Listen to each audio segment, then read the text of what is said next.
Good day, everyone. I am Mr. Janelle Badigo Hortizano, and I am the little teacher, and this is my memo.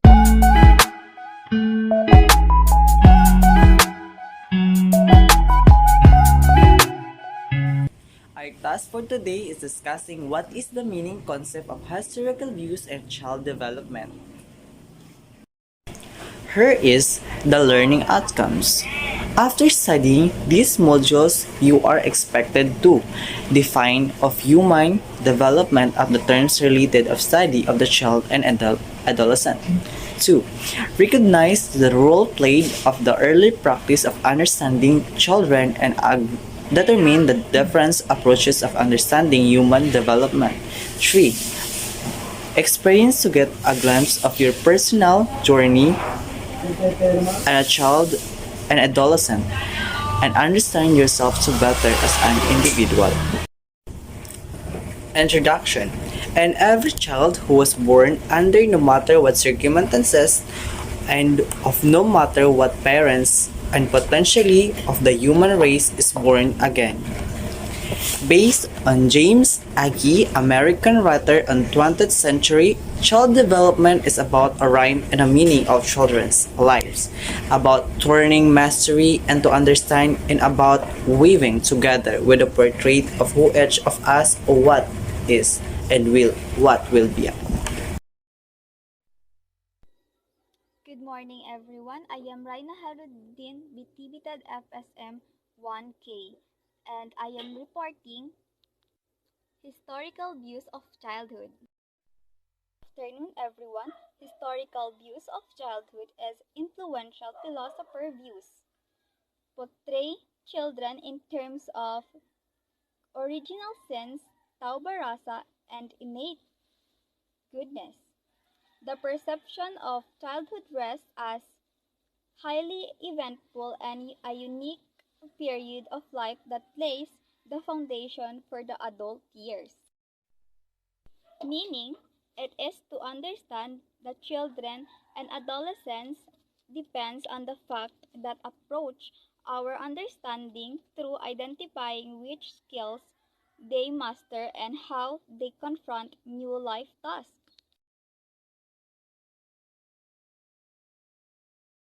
And now, let's proceed on current concern about today's children. The topics in the news they read and hear every day whenever in a newspaper, magazine, or even on internet, which mostly centered about children's welfare. It is about the importance of us to provide up-to-date of coverage of the rules in the following modern of concern about these children. Because, as Rizal said, ang kabataan ay ang pag-asa ng bayan. Now, let's proceed on health and well-being. When we talk about health and well-being, what comes in your mind? Thought we have become obsessed with the health and well-being brought about by the COVID-19 world's pandemic and many factors we have still jeopardized by the many interrelated factors such as poverty, starvation, loss in livelihoods, poor equality in health care, inadequate nutrition, alcohol and drug abuse, violence, and women, children, mental health. Now, let's proceed on education. What is education? When we talk about what education, what comes in your mind? Well, education is a parenting is an extremely important dimension children's life by Sadker 2003. Education takes place in many places. Children learn from environment from home, from their parents, siblings, relatives, neighbor, peers, school, church. Aside from books, watching television, social media, and internet, we might look back when our own experience that today is much better in history than to advent of technology. Let's proceed on culture context such as culture, ethnicity, and gender and development. Culture. What is culture? Cultures encompasses with the behavior, patterns, and belief of examples. For Filipino, we should show our respect by our elders by practicing mano po. Ethnicity. What is ethnicity? Ethnicity rooted with a cultural heritage, nationality, race, characteristic, religions, and language. Ethic. Ethic identity. What is ethic? Ethic identity refers with the sense of membership into an ethnic group, religion, costumes, and values, history, examples such as Cebuanos, Ilocanos, Ilonggos, and Muslims. Gender. What is gender? Gender involves with the biological with social-cultural dimensions of being male and female. Sex refers. Sex refers to the biological dimensions of being made by the female in our society.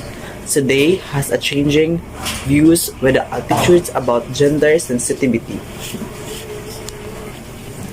Gender development. What is gender development? Gender development refers to development respective and process that is participatory, empowering, equitable, sustainable, free from violence, respectful, and human rights.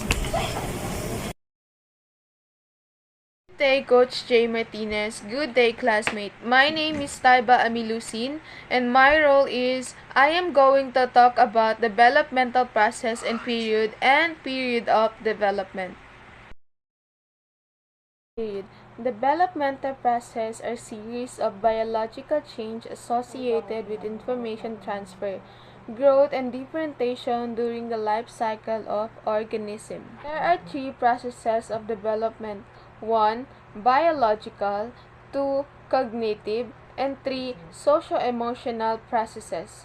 Each of us develops certain way like individuals, and growth and development in the human body can be defined as continuous change in an individual conception to death.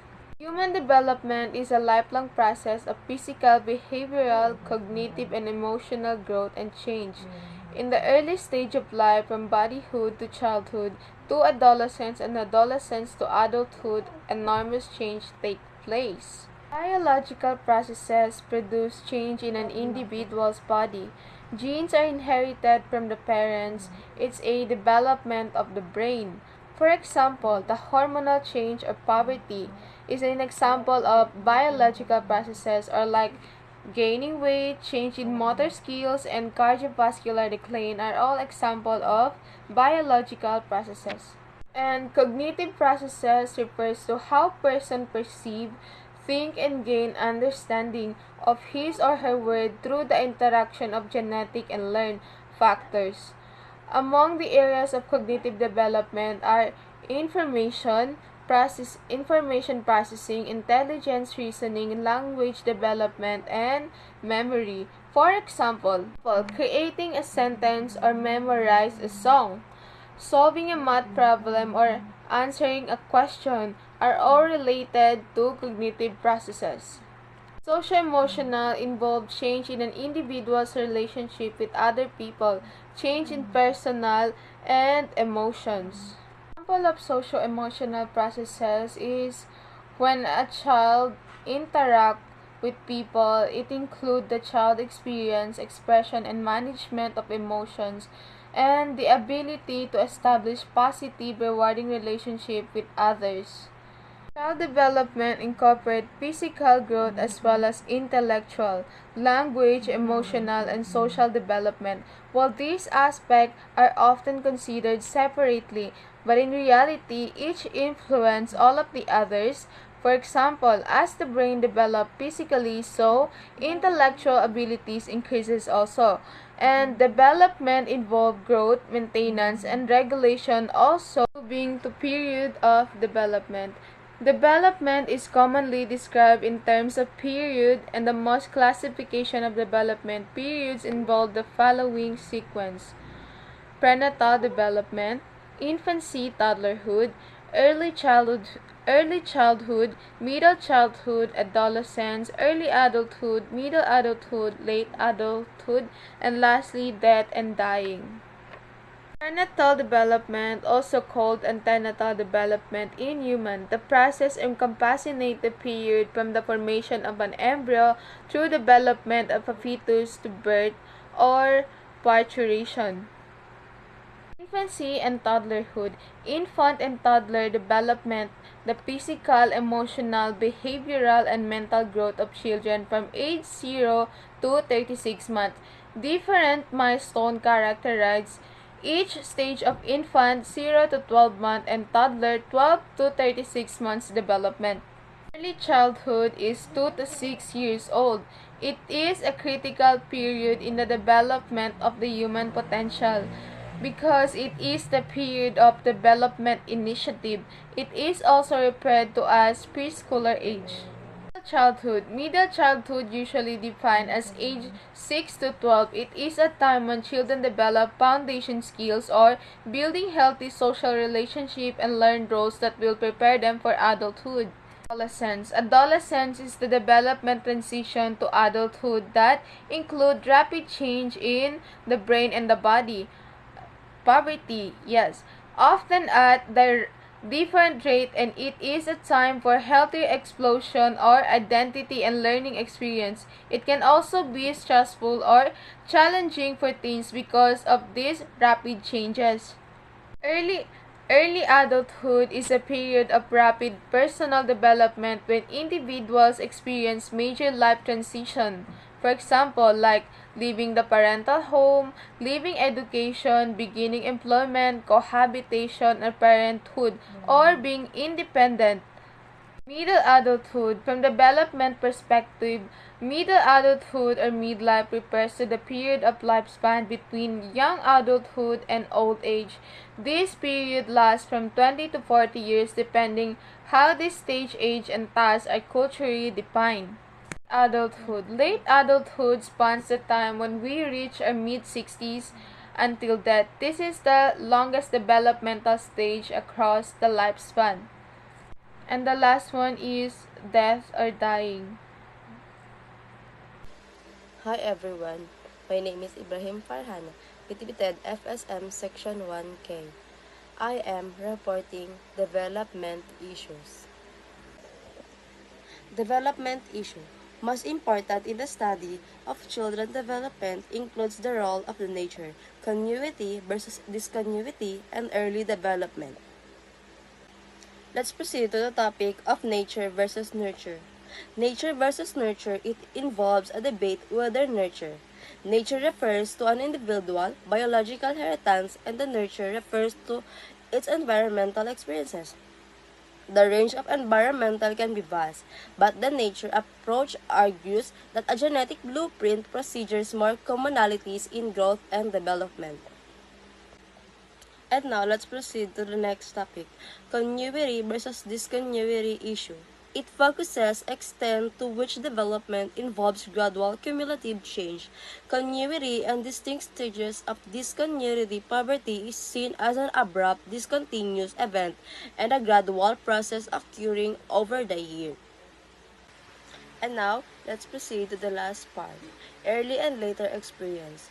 It focuses on the degree in which early experiences, infancy to youth or later experiences are key determinants of the child's development.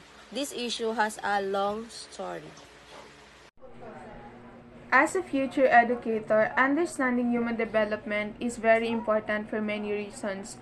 One, it helps you gain a better understanding of yourself. Knowing what factors played a role in your mind or childhood development, it can help you understand the person you are today.